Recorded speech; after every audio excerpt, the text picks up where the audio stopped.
Hello students, welcome to zenith Guru. और ये है लेक्चर नंबर 2 लाइफ प्रोसेस का। आई होप आपको लास्ट वीडियो में सब कुछ समझ आया होगा। हमने डाइजेशन तक किया था। आज हम शुरू करने जा रहे हैं रेस्पिरेशन। तो समझ लेते हैं रेस्पिरेशन होता क्या है। आप डेली लाइफ में तो रेस्पिरेशन प्रोसेस को परफॉर्म करते ही हो। कैसे? Breathing in and breathing out. Breathing in किसका करते हैं हम? ऑक्सीजन का। ब्रीदिंग आउट किसका करते हैं हम? कार्बन डाइऑक्साइड का।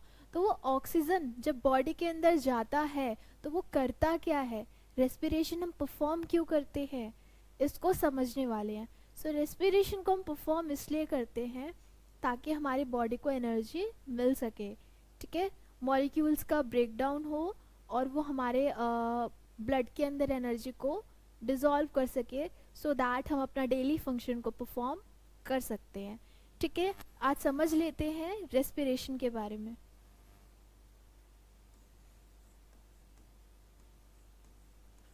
Respiration, the process of breathing in O2 and breathe out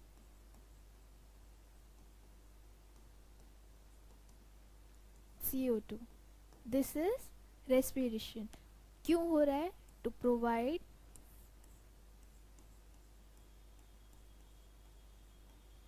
energy to the body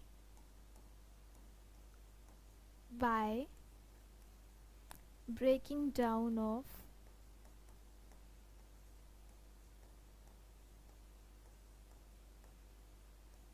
food particles. Okay, so this is respiration. अब रेस्पिरेशन जो है इसके टू टाइप्स होते हैं। एक एनारोबिक,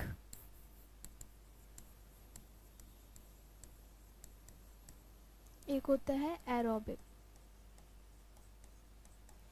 ठीक है, anaerobic means without oxygen, O2। Aerobic means with oxygen.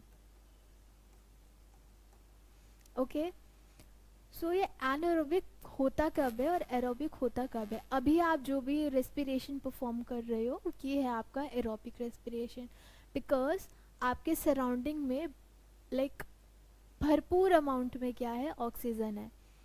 अब जब आप दौड़ते हो, ठीक है, जब आप रनिंग करते हो उसके बाद आपको सांस लेने में दिक्कत होती है, या फिर आप स्टेयर्स पे चढ़ते हो तो आपको सांस लेने में दिक्कत होती है, सांस फूलने लगती है, राइट? वो क्यों फूलने लगती हैं? बिकॉज आपके बॉडी में ऑक्सीजन की कमी होने लगती है।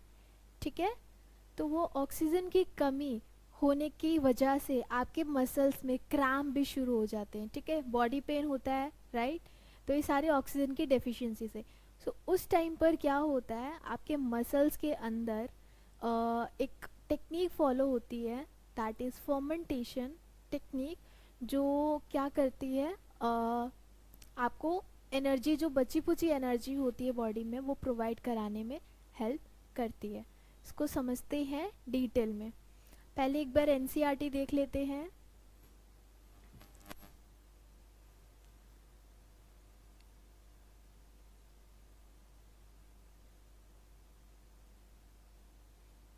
हमने डाइजेशन तक कर लिया था,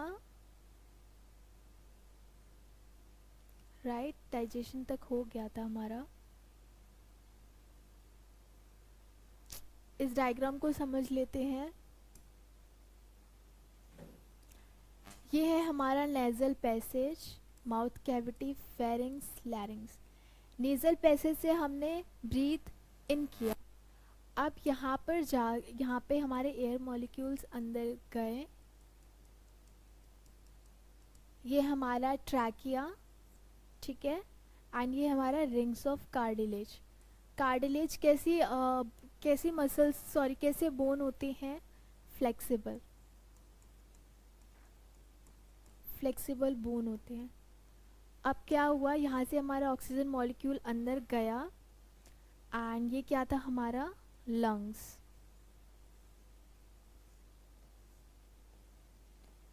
लंग्स के ऊपर ये जो लाइनिंग दिख रही है ये है रिब्स। रिब्स क्यों है? प्रोटेक्ट करने के लिए, हमारे लंग्स को कोई इंजरी ना हो इसलिए ये प्रोटेक्ट करते हैं। ये भी कैसे होते हैं? कार्टिलेज बोन के बने होते हैं, फ्लेक्सिबल होते हैं। नाउ नेक्स्ट ये हमारा है लंग्स। लंग्स के अंदर देख लेते हैं, ये वाला पार्ट है हमारा ब्रोंकाई, और इसमें जो ये ब्रांचेस निकल रहे हैं ये हमारा ब्रोंकियोल्स। इसमें जो सैक दिख रहा है ये है एल्वियोलर सैक, जो क्या कंटेन करता है? एल्वियोलाई। एल्वियोलाई का स्ट्रक्चर कैसा है? These balloon like structure. Balloon like sac. काम क्या है इस एल्वियोलाई का? Exchange of gases.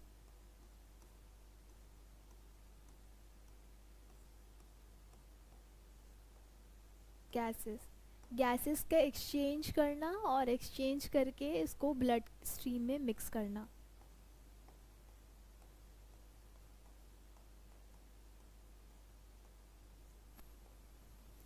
Blood stream में मिक्स करना। अब जब ये ऑक्सीजन ब्लड स्ट्रीम में मिक्स होगा तो आपका कैसा ब्लड स्ट्रीम बन जाएगा? ऑक्सीजनेटेड।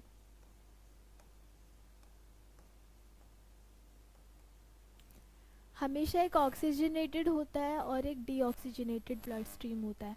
ऑक्सीजनेटेड जिसमें ऑक्सीजन मॉलिक्यूल डिज़ोल्व्ड है, डीऑक्सीजनेटेड जिसमें डिज़ोल्व नहीं है। ओके, इसको आगे भी हम डिस्कस करेंगे। सो यहाँ से क्या होगा? ब्लड स्ट्रीम में मिक्स, एंड वो ब्लड कैसा होगा? ऑक्सीजनेटेड, एंड वहाँ से वो पूरे बॉडी में क्या करेगा? ट्रांसफ़र करेगा।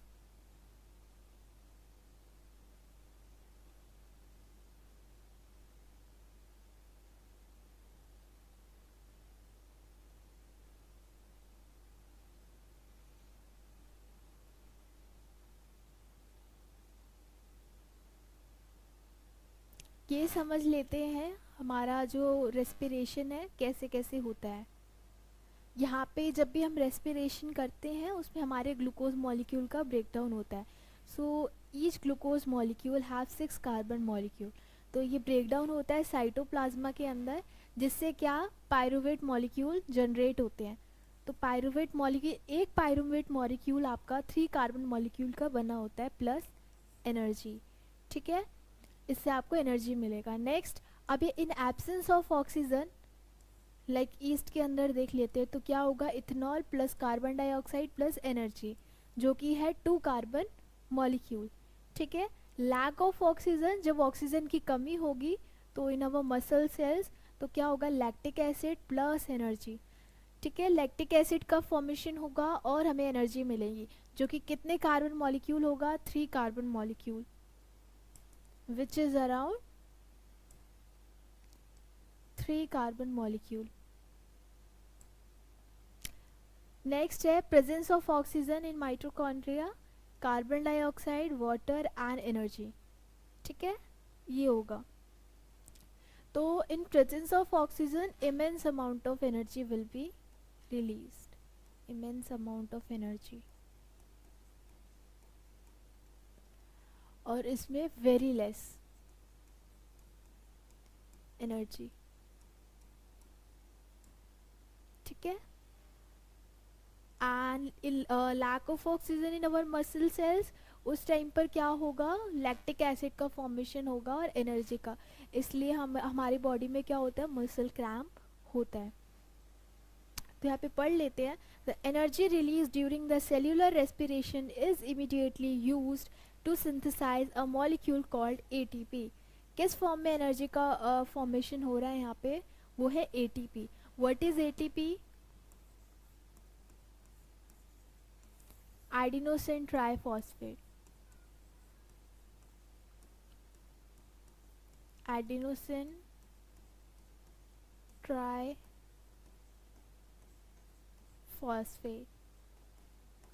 ठीक है, next, which is used to fuel all our activity in the cell. जो हर एक्टिविटी का ध्यान हमारे सेल्स के अंदर रखता है। यहाँ से क्वेश्चन है कि एटीपी का फॉर्मेशन और एटीपी का प्रोडक्शन कहाँ पे होता है, सेल के कौन से पार्ट में होता है, तो वो होता है हमारे माइटोकॉन्ड्रिया।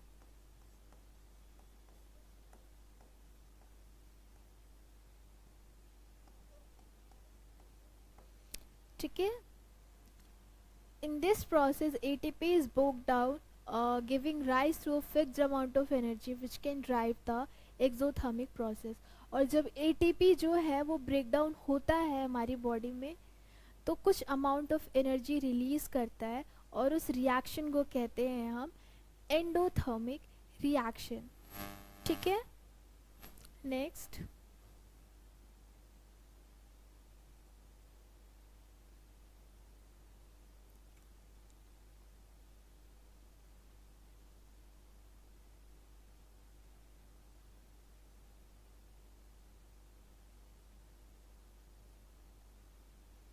ये डायग्राम हमने समझ लिया है। यहाँ पे देख लेते हैं, within the lungs the passage divide into smaller and smaller tube which finally terminate into balloon like structure. और वो बलून लाइक स्ट्रक्चर क्या था हमारा, alveoli, which is called alveoli. ठीक है।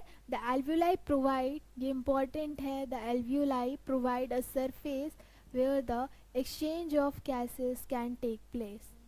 ठीक है, जहाँ पे हमारे गैसेस का एक्सचेंज होता है। The wall of alveoli contain extensive network, और हमारा जो वॉल है एल्वियोलाई का, उसमें एक एक्सटेंसिव नेटवर्क होता है, किसका, ब्लड वेसल्स का।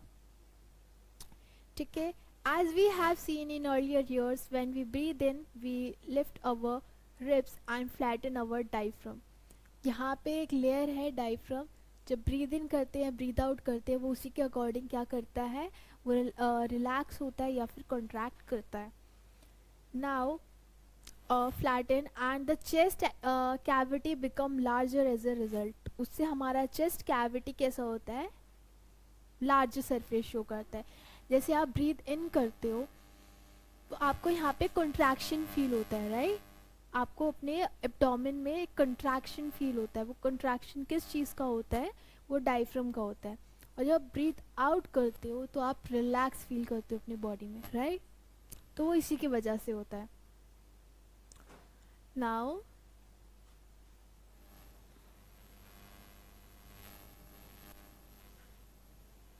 so oxygen in the alveolar air is taken up by blood in the alveolar blood vessels to be transported to all the cell in the body, and जितने भी cells होंगे वो उनमें transported हो जाता है through what, blood stream। कैसा blood stream होता है, oxygenated होगा।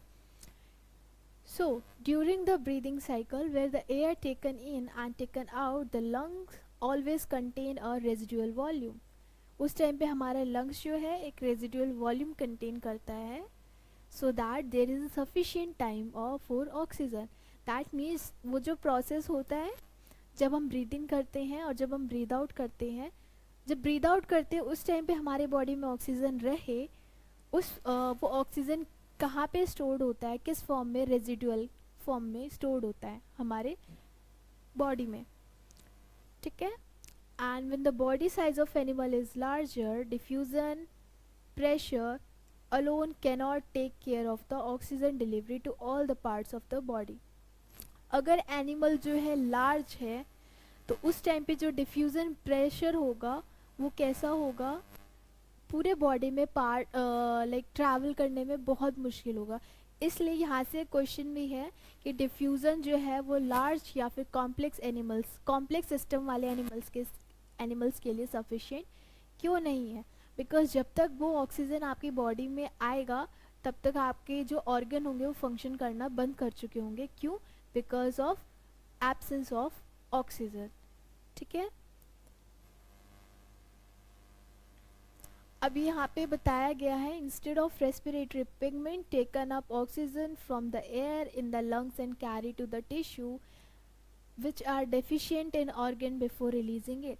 यहाँ पे एक रेस्पिरेटरी पिगमेंट की बात की गई है। वो रेस्पिरेटरी पिगमेंट क्या है आपका, haemoglobin.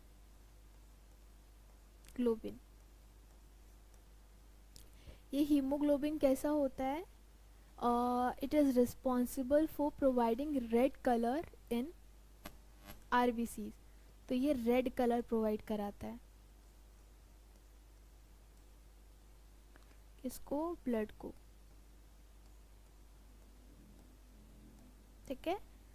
Another function is that कि ये क्या करता है? ऑक्सीजन को कैरी करने में हेल्प करता है। एक डिसीज आपने सुना है, सिकल सेल एनीमिया। एक डिसीज है सिकल सेल।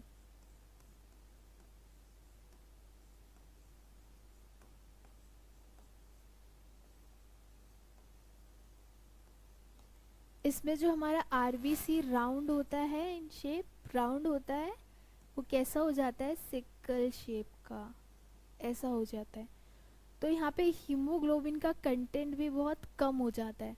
हीमोग्लोबिन का कंटेंट कम मतलब ऑक्सीजन कैरिंग कैपेसिटी भी कम हो जाएगा, राइट? तो उसके वजह से प्रॉपर ऑक्सीजन बॉडी के अंदर ट्रैवल नहीं कर पाते हैं। इसीलिए ऑक्सीजन डेफिशिएंट की वजह से उस पर्सन की डेथ हो जाती है।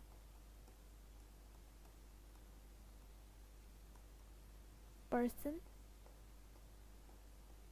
Dead, die. ठीक है। तो ये एक आपका म्यूटेशन टाइप है जो हम डिस्कस करेंगे later on. So yes, haemoglobin जो है यही वो पिगमेंट है and which has a very high affinity for oxygen. This pigment is present in the RBCs, right? Carbon dioxide is more soluble in water than oxygen. यहाँ पे ये चीज़ बताया गया है, जब आपका ये ट्रांसपोर्टेशन होता है ब्लड के अंदर तो CO2 है वो बहुत जल्दी मिक्स हो जाता है आपके ब्लड स्ट्रीम में एज़ कम्पेयर टू ऑक्सीजन. ठीक है. तो वो जो जहाँ पे कार्बन डाइऑक्साइड मिक्स हो जाता है वो आपका क्या कहलाता है? Deoxygenated blood stream.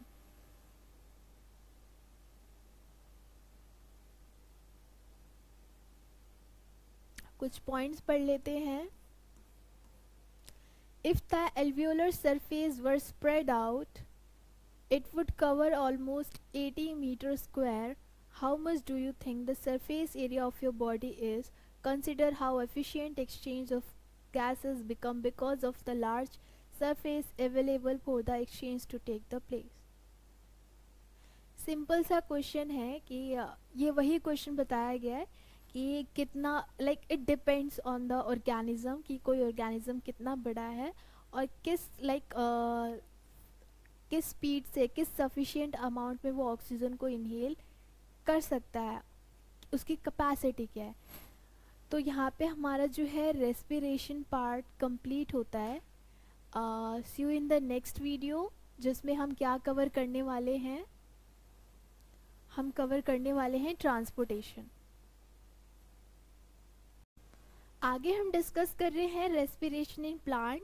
ह्यूमन की तो बात कर ली हमने, ह्यूमंस में रेस्पिरेशन कैसे होता है. प्लांट का रेस्पिरेशन देख लेते हैं. 3 फैक्टर होता है प्लांट के रेस्पिरेशन का. फर्स्ट होगा उसका स्टेम, उसके बाद होगा उसका रूट एंड लीफ. ठीक है. स्टेम में कैसे होता है? स्टेम में लेंटिकल्स होते हैं. स्टेम के अंदर क्या होगा? लेंटिकल्स होगा जहाँ से क्या होगा? रेस्पिरेशन मतलब एक्सचेंज ऑफ गैसेस पॉसिबल है. ओके. सेम एज रूट में क्या होगा? रूट का समझ लेते हैं. लेट्स सपोज ये आपका प्लांट है, ये इसकी रूट्स है. अब ये रूट है ना, यहाँ पे क्या होगा? Root cap. This is root cap. अब ये क्या करेगा? ये सॉइल है,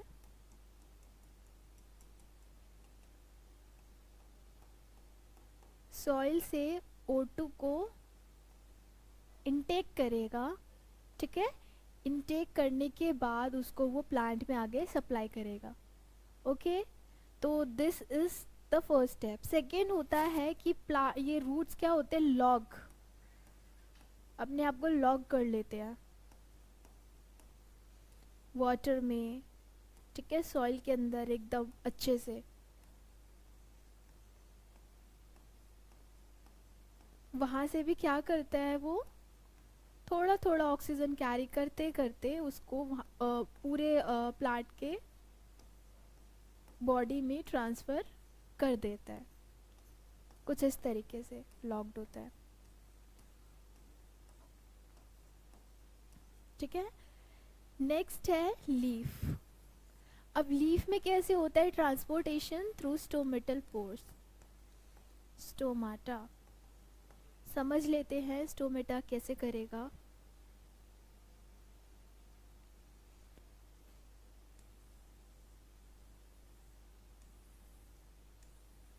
ये हमारा स्टोमेटा है.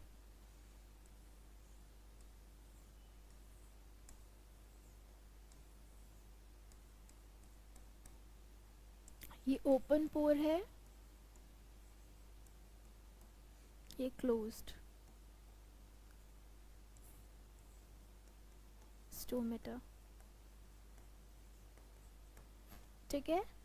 सो ओपन है, दैट मीन्स वो अपने अंदर ऑक्सीजन, ठीक है, सिर्फ ऑक्सीजन ही नहीं, वाटर भी हो वो भी अलाउ करता है. It allow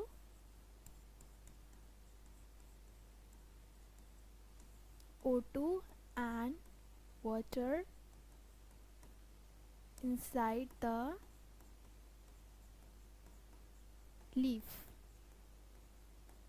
Okay, next also it removes out. ये क्या करता है, रिमूव भी करता है जो भी वेस्ट मटेरियल होगा. Also release excess water, excess water. ठीक है. इस प्रोसेस को कहते हैं ट्रांसपिरेशन.